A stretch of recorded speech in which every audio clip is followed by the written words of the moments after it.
Pai Santo e amado, eu coloco a minha vida agora nas tuas mãos e eu peço, Espírito Santo de Deus, vem falar conosco. Nesta manhã, Senhor, nós estamos aqui sedentas da tua palavra. Ó Espírito de Deus, o Senhor é aquele que nos traz à memória tudo que nós já aprendemos, como Jesus nos ensinou. Então, Espírito Santo, eu peço que o Senhor me traga à memória tudo, Senhor. Que o Senhor use a minha vida, que não seja eu mais, é que a minha alma, a minha carne agora se cale, para que o Senhor venha falar através de mim, para que o teu Espírito não seja eu, mas cada uma dessas mulheres seja atingida pela tua palavra, pelo poder da tua palavra através do teu Espírito Santo. Fala conosco, Senhor, nesta manhã. Fala com cada uma, aquieta as nossas almas agora. Aquieta agora o nosso coração. Vem falar conosco, papai, em nome do Senhor Jesus. Amém. Amém, queridas? Você que está na tua casa aí, fazendo os teus serviços de casa, né? Continue. Põe aí do lado, porque eu sempre faço isso, né? E por falar nisso, a nossa apóstola, nesse tempo de confinamento, ela voltou a fazer as lives dela todas as quartas-feiras. Acho que é às 13, né? Eu acho que é às 13 horas da tarde, né? É o horário, ou meio-dia, algo assim. Alguém que se souber, por favor, coloca aí pra mim. Tá bom? Acho que é meio-dia. Isso, meio-dia na hora do almoço. E quando começou, o ano passado, né? Quando nós nos confinamos, todos os dias eu ligava, ela estava todos os dias, então eu estava ali fazendo almoço, lavando uma louça, cuidando da casa e ouvindo, né? Às vezes eu nem via, mas eu ouvia, então é muito bom ouvirmos a palavra, amém, queridas? Bom, nós começamos já uns 2 anos atrás um estudo das mulheres da Bíblia e depois nós fomos parando, né, esses estudos. Às vezes eu não vou olhar para a telinha, queridos, porque tem algumas meninas aqui comigo. Nós demos uma parada porque o Senhor mandou fazer umas campanhas, enfim. E se você quiser, você pode acessar, nós temos uma página que chama-se Culto Mulher da Verdade, Live Mulher da Verdade no Face, e também temos outra página, um grupo chamado Encontro de Mulheres com Deus, e ali estão todas as mensagens. E nós paramos, a última que nós começamos de Gênesis, começamos de Eva e fomos andando pela palavra falando das mulheres da Bíblia e tudo que nós podemos aprender com elas.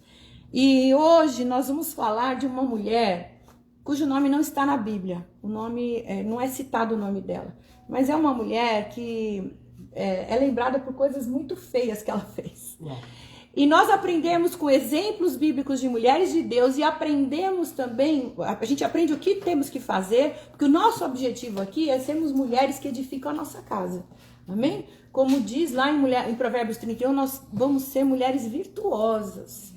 Provérbios também 14:1 diz que a mulher sábia edifica a sua casa, mas a tola com as próprias mãos a derruba. Então existem exemplos na Bíblia de mulheres que são péssimos exemplos, que nós não devemos seguir. E essa mulher foi um péssimo exemplo. É a mulher de Potifar, né? A história dela está lá em Gênesis capítulo 39. E essa história fala de José lá no Egito. José, que foi perseguido pelos seus irmãos, invejado, foi lançado numa cova, vendido para os inimigos, para os ismaelitas, como escravo. E os ismaelitas venderam José para o governador, para um dos funcionários, né? Um oficial de Faraó, lá no Egito. Esse homem chamava-se Potifar. E José foi vendido como escravo de Potifar. Só que José era um homem muito bonito, muito simpático. Então, o Potifar começou a gostar muito dele, gostou do serviço dele e colocou ele dentro da sua casa, como se fosse o governador da sua casa. Então, vamos ler a história em Gênesis capítulo 39. Eu vou ler para vocês.